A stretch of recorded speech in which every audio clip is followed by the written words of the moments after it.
A história mais famosa do mundo termina com a morte de Jesus Cristo. Pelo menos é assim que a maioria das pessoas aprendeu. A cruz virou símbolo, virou religião, virou feriado, virou tradição. Mas existe uma pergunta que quase ninguém faz. O que aconteceu com aqueles homens depois daquele dia? Porque quando tudo terminou no Gólgota, ninguém ali achou que estava participando do momento mais decisivo da história. Para eles era apenas mais uma execução romana. Mais um pregador silenciado. Mais um caso encerrado. Só que algo começou naquela tarde. O céu escureceu em pleno dia. O véu do templo se rasgou diante dos sacerdotes. A terra tremeu debaixo dos pés dos soldados. E quando a multidão voltou para casa, cada pessoa levou junto um peso que não estava lá pela manhã. A história bíblica continua, mas não apenas para os discípulos. Continua principalmente para quem pensou ter vencido. Alguns tentaram esquecer, outros tentaram explicar, outros tentaram apagar. E alguns nunca mais conseguiram dormir. O problema não foi condenar um homem. O problema foi perceber, tarde demais, quem ele era. Hoje nós olhamos para a cruz como um evento espiritual. Eles olharam para a cruz como uma decisão política, religiosa e social. 3 dias depois, cada um deles descobriu que não existe decisão neutra diante da verdade. Este vídeo não é sobre a morte de Cristo. É sobre o que acontece quando alguém participa da verdade e tenta continuar vivendo como se nada tivesse acontecido. Porque naquela sexta-feira, não foi apenas um inocente que morreu. Foi o início do destino de todos que disseram sim para a condenação. E é exatamente aí que a história realmente começa. Na manhã seguinte, ninguém em Jerusalém estava em paz. A cidade parecia normal. Os mercados abriram, os sacerdotes caminharam pelo pátio do templo e os soldados voltaram aos seus postos. Mas existia um silêncio estranho. Um silêncio de quem viu algo que não consegue explicar. Os líderes religiosos foram os primeiros a perceber o problema. O véu do templo havia se rasgado de cima para baixo diante deles. Aquilo não era simbólico, foi visto, ouvido e temido. O lugar mais sagrado de Israel tinha sido exposto em um instante. Nenhum ritual previa aquilo. Não houve celebração verdadeira pela morte de Jesus, houve pressa. Pressa para controlar a narrativa, pressa para impedir rumores, pressa para evitar que a população interpretasse os sinais. A preocupação deixou de ser o homem morto e passou a ser o que poderia acontecer depois. Enquanto isso, comentários começaram a surgir entre o povo. Alguns lembraram das palavras que ele disse sobre 3 dias, outros falaram sobre o terremoto. Até soldados comentavam em voz baixa que aquela execução tinha sido diferente de todas as outras. A tentativa agora não era mais condenar um homem, era impedir um significado. Antes mesmo de qualquer milagre público acontecer, o medo já havia começado. Porque quando a consciência percebe antes da prova, o coração entra em alerta. E foi exatamente por isso que tomaram a decisão que mudaria tudo. O homem que tentou lavar as mãos descobriu que não se lava a consciência. Pôncio Pilatos tinha poder absoluto naquela província. Ele decidia sobre vida e morte. Ele já havia autorizado inúmeras crucificações. Aquela deveria ser apenas mais uma. Mas naquele dia algo fugiu do controle político. Pilatos declarou publicamente que não via culpa em Jesus. Ele ouviu a acusação. Interrogou, tentou transferir a responsabilidade, tentou negociar com a multidão. A verdade estava diante dele, clara, incômoda e perigosa para sua posição. O gesto de lavar as mãos foi estratégico, mas também revelador. Ele sabia que estava cedendo à pressão. Sabia que estava condenando um inocente para preservar sua própria estabilidade. A escolha não foi teológica, foi conveniente. Depois da crucificação, ele continuou governando. Roma não o puniu imediatamente. O sistema seguiu funcionando. Mas a história registra que sua administração começou a se enfraquecer. conflitos aumentaram. Decisões questionáveis se acumularam. A confiança política diminuiu. A tradição cristã antiga relata que seus últimos anos foram marcados por instabilidade e queda.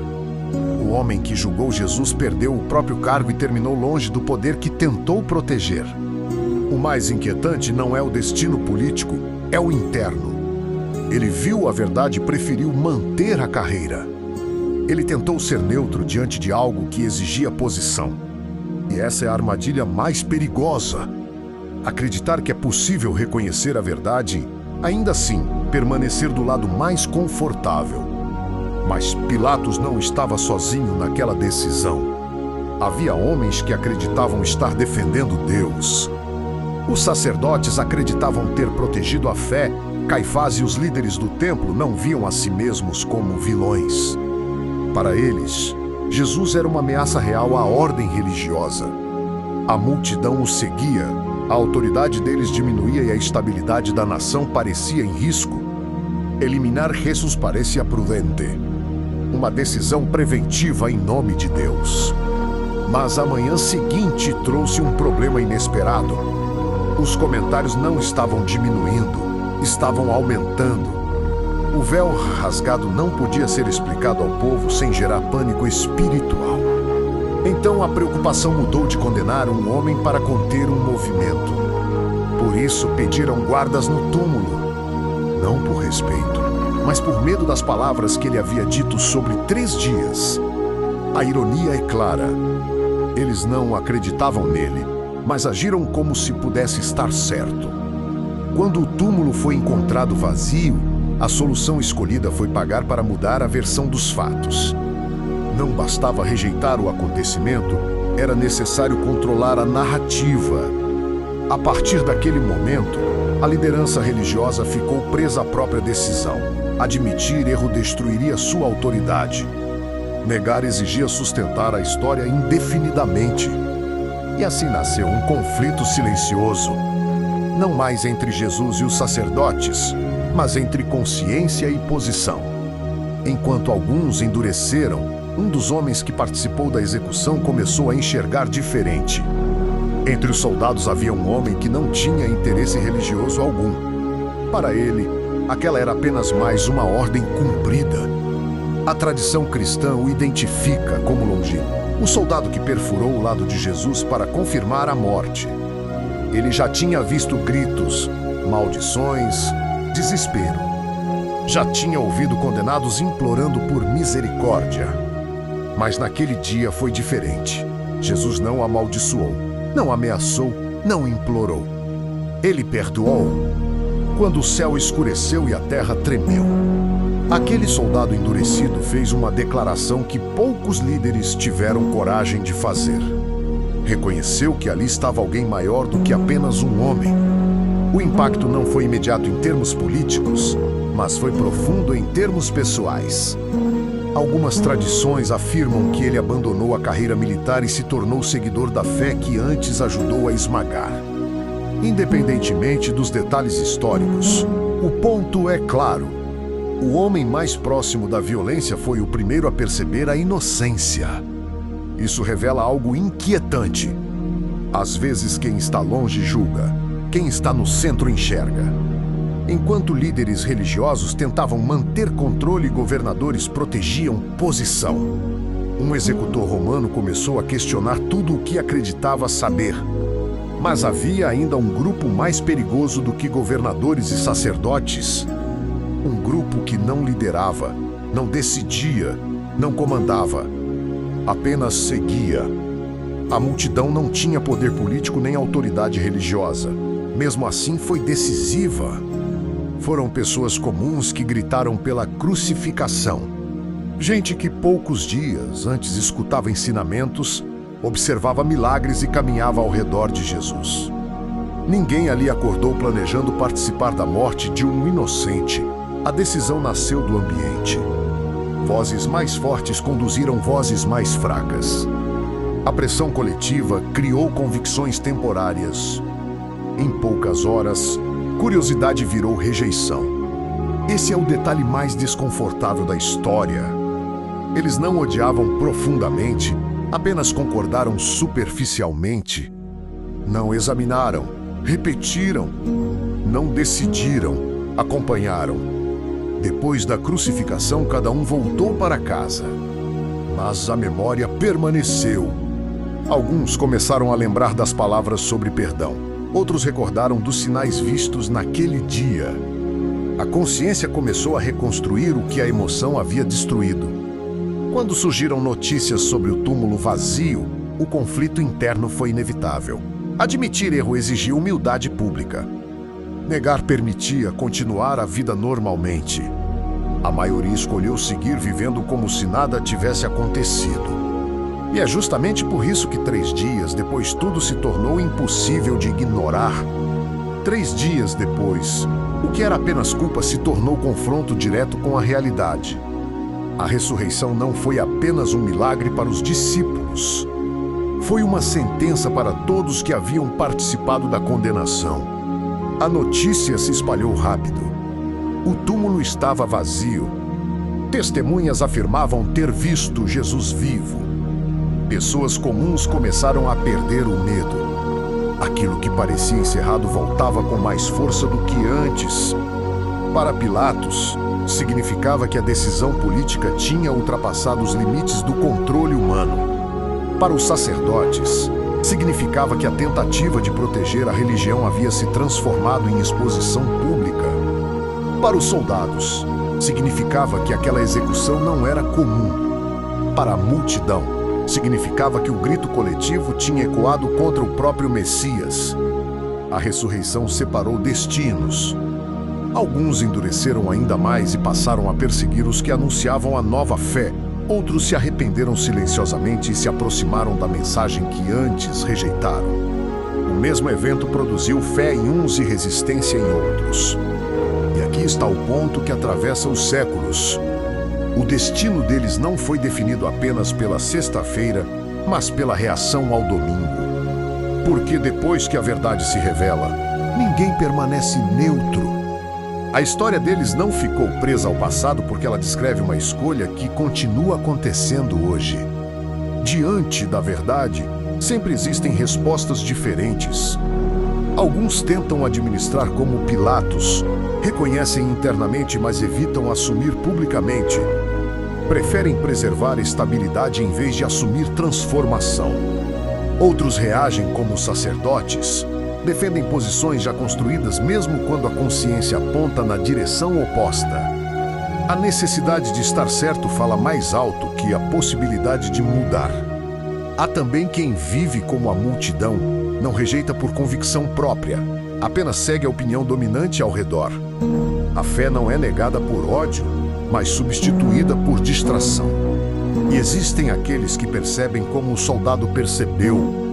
Não têm tradição religiosa forte, não possuem autoridade espiritual. Mas quando entram em contato com a verdade, reconhecem imediatamente. O destino dos homens que condenaram Jesus não foi decidido apenas naquele dia. Foi decidido na reação posterior ao que descobriram. A cruz revelou quem cada um realmente era. Agora a pergunta deixa de ser histórica e se torna pessoal. Quando a verdade se torna clara, qual resposta você escolhe dar?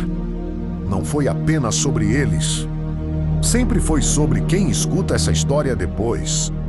Aqueles homens viveram o momento mais decisivo da história sem perceber plenamente o que tinham diante dos olhos. Só entenderam quando já não podiam voltar atrás. A revelação não mudou o passado deles, mas expôs quem cada um decidiu ser a partir dali. A cruz não obrigou ninguém a crer. Ela revelou intenções. O mesmo acontecimento gerou arrependimento em alguns e resistência em outros. Não porque a evidência fosse fraca, mas porque o coração escolhe antes da mente admitir. É por isso que essa história atravessa séculos. Não é apenas memória religiosa, é um espelho. Cada pessoa que ouve precisa decidir se a verdade será conveniente, ignorada ou obedecida. O destino deles ensina algo direto. O maior risco não é rejeitar por revolta. É adiar uma resposta clara enquanto a vida continua normalmente. Porque sempre chega um momento em que continuar neutro deixa de ser possível.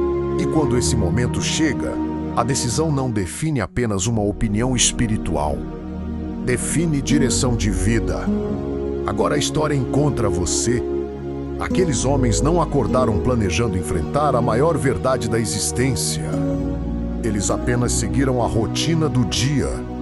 Resolveram um problema imediato, preservaram posições, evitaram conflitos, mantiveram a ordem. Tudo parecia racional naquele momento. O erro não foi falta de informação. Foi tratar o eterno como se fosse temporário. Toda vez que a consciência percebe algo e a pessoa decide lidar depois, está repetindo o mesmo caminho. A vida continua, as responsabilidades ocupam a mente, novas urgências surgem e a decisão mais importante fica sempre para outro dia. Mas existe um ponto em que há de haver escolha definitiva. A mensagem da cruz nunca foi apenas sobre culpa passada, sempre foi sobre resposta presente. Alguns dos que participaram da condenação mudaram quando entenderam. Outros passaram o resto da vida defendendo a decisão que sabiam estar errada. Por isso a pergunta permanece viva. Não é sobre quem esteve em Jerusalém, é sobre quem está ouvindo agora. Depois que a verdade se torna clara, permanecer igual já é uma resposta. Existe um detalhe que atravessa toda a narrativa. Nenhum daqueles homens foi obrigado a continuar igual depois que percebeu. O passado não pôde ser mudado, mas o caminho seguinte sempre esteve aberto.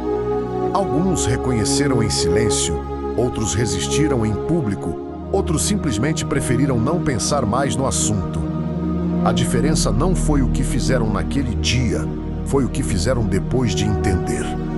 A mensagem central nunca foi condenar pessoas específicas. Foi revelar como o coração humano reage quando confrontado pela verdade. O mesmo Cristo que foi rejeitado também ofereceu perdão aos que participaram da própria condenação. Isso transforma a história em algo atual.